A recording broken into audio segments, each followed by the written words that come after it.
Buenos días. En esta clase vamos a ver la transición demográfica. Pero antes los invito a que revean, remiren, resuman los videos de Treguarta, de Pujol y de Jacqueline Garnier, en los que tratamos la distribución de la población, causas de la desigual distribución de la población, factores de la distribución de la población y la población en la prehistoria, en la antigüedad, en el medioevo y en la época moderna. Porque aquí lo vamos a ver de forma condensada, de forma resumida y ya tratado directamente en las fases. Habiendo hecho esa aclaración, vamos a comenzar. ¿Qué es la transición demográfica? Es el proceso mediante el cual la población pasa de una situación de altos índices de natalidad y fecundidad a otro caracterizado por tasas muy bajas. Podemos considerar tres etapas. En primer lugar, la preindustrial o antigua. Corresponde a la época anterior a la revolución demográfica. Se caracteriza por altos índices de fecundidad y mortalidad, que también es alto y fluctuante. En consecuencia, el crecimiento vegetativo es muy bajo o inclusive negativo cuando la población es afectada por una crisis de supermortalidad, ya sea hambre, guerra o epidemias. Después tenemos en segundo lugar la transición, en la época en que se producen los cambios más notables, pudiendo distinguir tres subperíodos. Tenemos el B1, que es el inicio, donde las tasas de fecundidad permanecen todas altas y la mortalidad comienza a descender. Es el B2, el intermedio, donde la mortalidad continuará bajando y la natalidad inicia también un retroceso. Sin embargo, la acusada diferencia entre ambos índices determina para este periodo el mayor índice de crecimiento.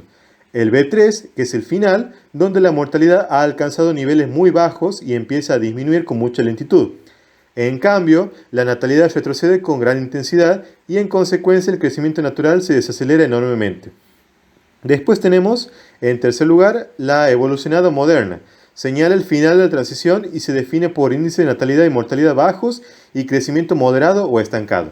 A continuación podemos ver el cuadro, podemos ver el esquema donde están las líneas en la que en esta oportunidad, en esta parte vamos a concentrarnos en la línea azul, en la línea superior de la fase 1 a la fase 5, en la que vemos cómo en la fase 1 la natalidad es alta y se mantiene más que nada hasta la 3 y en la 3 empieza a decaer y ya en la quinta ya tenemos una tasa de natalidad bajando, decreciendo.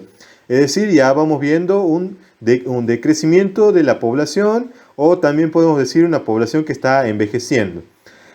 Ahora vamos a explicar la fase 1, la 5, de lo que tiene en cuenta la tasa de fecundidad o tasa de natalidad. Dice, en la fase 1 y 2, las razones en los cambios en el ratio de nacimientos es que muchos niños mueren en una edad temprana. En la fase 3 hay presente sanidad, educación y alimentación mejorada, acceso a la contracepción, es decir, a medidas que evitan que uno genere familia, tenga familia, medidas anticonceptivas, sería mejor dicho. Y en la fase 4 y 5 hay presente planificación familiar, buena salud, mejora en el estatus de la mujer, boda a mayor edad. Ahora nos vamos a concentrar en la línea negra, en la línea inferior, que es decir, en la tasa de mortalidad, de la fase 1 a la fase 5. Dice, en cuanto a los cambios en el ratio de muertes en la fase 1, los conocimientos médicos eran pobres y muchos niños mueren. En la fase 2 y 3 hay mejoras en los cuidados médicos, distribución del agua y alcantarillado. Hay mayor educación y mueren menos niños. En la fase 4 y 5 hay buenos cuidados sanitarios, buena distribución de alimentos y educación.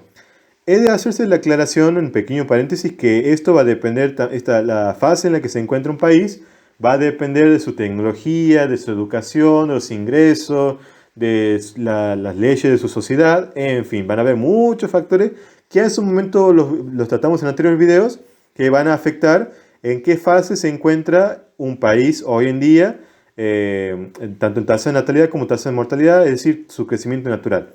Y aquí, si ustedes ponen en Google transición demográfica, le va a salir un cuadro tipo en la que más o menos encontramos diferentes tipos de países, pero habría que estudiar si hoy en día están así como el cuadro lo presenta.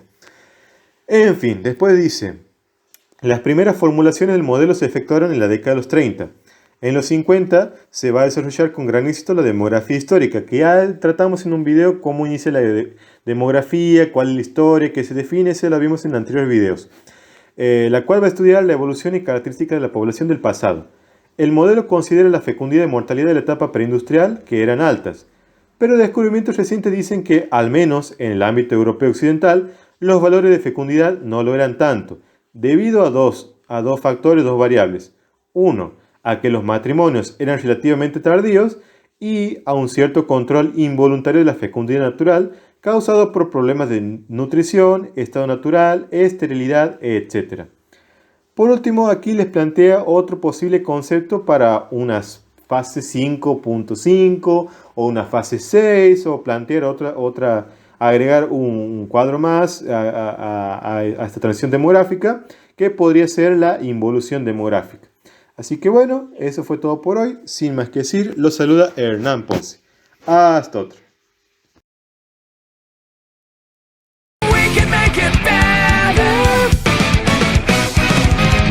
Together